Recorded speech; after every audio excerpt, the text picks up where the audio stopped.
Magandang umaga po. Salamat po sa pagtanggap po ng aming request. Ano po yung buo niyo pong pangalan?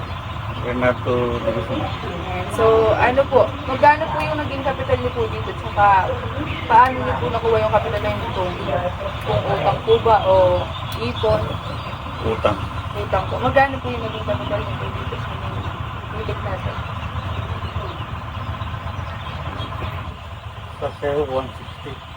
160,000. Oh, ilan na po yun? 4,000.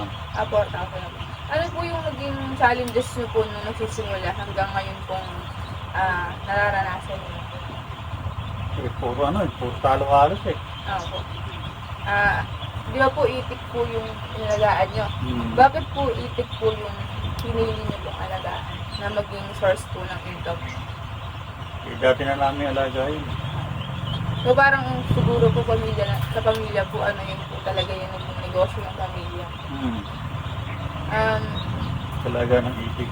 Bakit po kayo nag-alaga po ng itik? Pwede po siguro, kunwari po sa pag-aaral ng mga bata o ba't po, mas mabilis po ba yung kitaan dito? Mas malakas?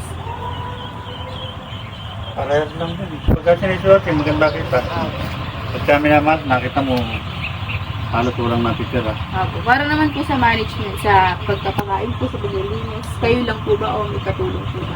May katulong. Ilan po yung pastol po tawag po, di ba po? Ilan po yung pastol niyo po? Yan, pinakamahina dyan, dalawa. Sa 4,000 pong alaga, pwede na, kaya na po na. Kaya, Magkano po yung bentahan po niyan kapag po pwede na pong ibenta? depende. Panahon na yun eh.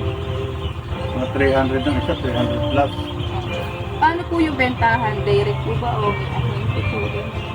May ahente ka rin dito eh. Saan po kayo nagbebenta? Meron po bang pumupunta dito? O paano po? Nagmo pa ng ahente rito. Ilang taon na po kayo nag-iisip? Ako? Matagal na rin. Mga ilang taon po kaya? Nag-umpisa ako ng mga unang itig, hindi ako tanong ako. So, tagal na po talaga.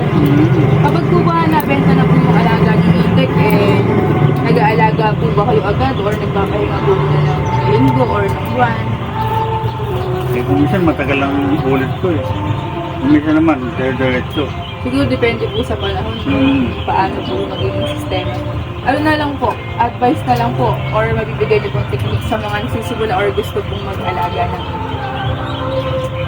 Kinakailangan pag nag-aalaga ka ng itig, meron ko talagang pinagpupukanan na dati na mag-aalaga.